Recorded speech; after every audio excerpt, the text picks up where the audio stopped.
Seperti yang kita ketahui, jika saat ini Indonesia tengah gencar-gencarnya melakukan peningkatan kualitas armada militer dari ketiga matra. Sehingga tidak heran jika Indonesia kini mulai memiliki berbagai jenis alutsista militer canggih demi untuk menjaga dan mengamankan wilayah negara kesatuan Republik Indonesia dari berbagai kemungkinan ancaman luar. Kekhawatiran dan kesiapsiagaan Indonesia dengan mengakuisisi berbagai sistem persenjataan canggih tentunya bukan tanpa alasan. Mengingat Indonesia adalah merupakan negara non-blok dan ditambah lagi di tengah ketidakpastian geopolitik global yang tentu saja akan berdampak pada negara-negara di kawasan. Misalkan seperti memanasnya hubungan militer China dengan negara-negara di kawasan Asia Tenggara, Taiwan, dan hingga Jepang yang merupakan sekutu utama Amerika Serikat di kawasan Asia Pasifik. Selain itu, perang antara Rusia dan Ukraina dan hingga perang Israel dengan Hamas dan beberapa front aliansi Iran tentunya menjadi dasar bagi Indonesia untuk terus meningkatkan kemampuan tempurnya. Sebab perang bisa datang kapan saja tanpa kompromi. Selain itu, beberapa negara di kawasan Asia Tenggara hingga Asia Pasifik terlihat semakin memperkuat militer mereka. Sebut saja seperti Australia yang pernah menjadi bagian dari sejarah klan Indonesia di masa Timur Timur dan Malaysia. Kini mulai memperkuat militer mereka dengan membangun kapal selam nuklir untuk yang pertama kalinya. Tidak hanya itu, sebab Australia juga telah membentuk negara aliansi AUKUS yang kala itu menjadi negara yang sama menekan militer Indonesia di Timur Timur dan Malaysia. Sebagai informasi, aliansi AUKUS sendiri dibentuk dengan beranggotakan negara Inggris, Amerika Serikat, dan Australia. Menurut ketiga negara ini, pembentukan aliansi AUKUS bertujuan untuk menghadapi pengaruh militer Cina di kawasan Asia Pasifik yang dianggap oleh Amerika Serikat dan Australia sebagai ancaman stabilitas regional di kawasan Asia Pasifik. Namun meski demikian, tentunya Indonesia patut waspada dan terus meningkatkan kemampuan militernya. Sebab perang di berbagai negara di dunia bisa terjadi karena adanya perebutan kekuasaan dan ekonomi yang meliputi kekayaan sumber daya alam suatu negara.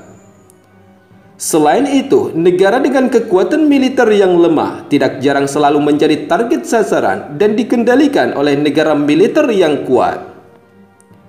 Karena berbagai pertimbangan strategis dan sekaligus meningkatkan kemampuan armada tempur militer Indonesia, sehingga Indonesia membutuhkan lebih banyak armada kapal perang dengan dibekali rudal skala balistik, terutama rudal anti kapal perang permukaan untuk menjaga dan mengamankan wilayah laut maritim Indonesia yang sangat luas dari berbagai ancaman luar.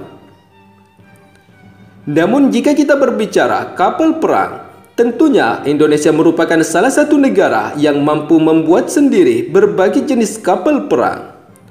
Misalkan khusus untuk industri galangan perkapalan dalam negeri, Indonesia saat ini sudah mampu menyuplai alutsista kapal perang baru untuk TNI Angkatan Laut.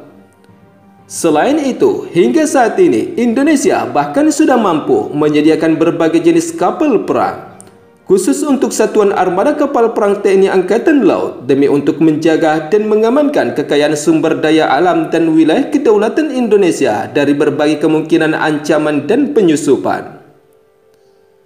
Misalkan saja, Indonesia saat ini sudah mampu membuat kapal jenis patroli cepat, kapal cepat rudal, kapal angkut artileri, dan pasukan seperti kapal SSV atau LPD yang merupakan tipe kapal landing platform dock yang juga dipesan oleh negara Malaysia dan Filipina.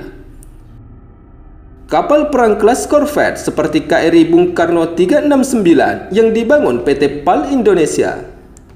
Kapal frigat merah putih yang juga kini masih dalam proses pembangunan oleh industri galangan perkapalan PT PAL.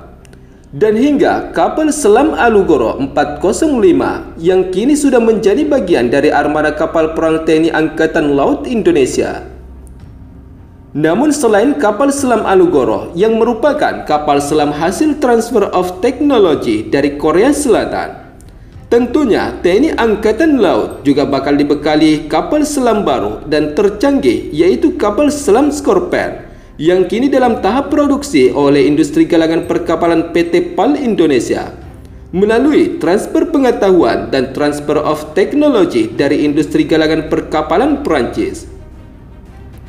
Sementara itu, jika kita membahas kapal perang jenis KCR atau kapal cepat rudal buatan industri galangan perkapalan dalam negeri yang kini dilengkapi dengan teknologi sistem persenjataan dan hingga rudal skala balistik yang digadang-gadang bakal menjadi kapal penyerang.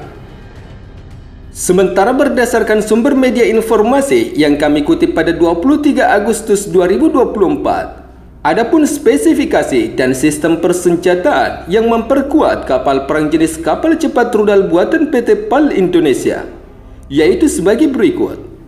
Kapal cepat rudal buatan PT PAL Indonesia didesain dengan panjang 60 meter, lebar 8,10 meter, dan berat 460 ton. Selain itu, kapal perang KCR ini mampu menjalankan misinya dan bermanuver hingga kecepatan 28 knots. Sementara untuk menambah daya gempur dan kehandalan di medan peperangan, kapal perang KCR 60 meter ini akan dilengkapi sistem sensor dan weapon and command atau SEWACO. Di antaranya, kapal cepat rudal produksi PT PAL ini akan diperkuat rudal berskala balistik Exocet M40 Blok 3 MBDA Prancis, di mana rudal ini mampu meluncur atau menyasar target sasaran hingga jarak 200 km. Selain itu, kapal KCR TNI Angkatan Laut ini juga bakal dibekali rudal C705 yang mampu meluncur dan menyasar target sasaran hingga 170 km. Selain itu, kapal perang KCR buatan Indonesia ini juga telah dibekali sistem persenjataan terbaik seperti persenjataan axial 20 mm gun Sidber A Serbia, senjata main gun 57 Bofors MK Sweden, dan beberapa jenis senjata dan teknologi terbaru. Dengan spesifikasi dan keunggulan yang dimiliki oleh KCR 60 meter atau kapal cepat rudal buatan Indonesia ini, tentunya diharapkan akan dapat meningkatkan peran TNI Angkatan Laut dalam menjaga wilayah kedaulatan Negara Kesatuan Republik Indonesia. Mengingat Angkatan Laut Indonesia memiliki beban yang besar dan merupakan tulang punggung pertahanan Indonesia untuk menjaga dan menghadapi berbagai kemungkinan ancaman luar. Karena berbagai pertimbangan strategis dan sekaligus meningkatkan kemampuan armada tempur militer Indonesia, sehingga Indonesia membutuhkan lebih banyak armada kapal perang dengan dibekali rudal skala balistik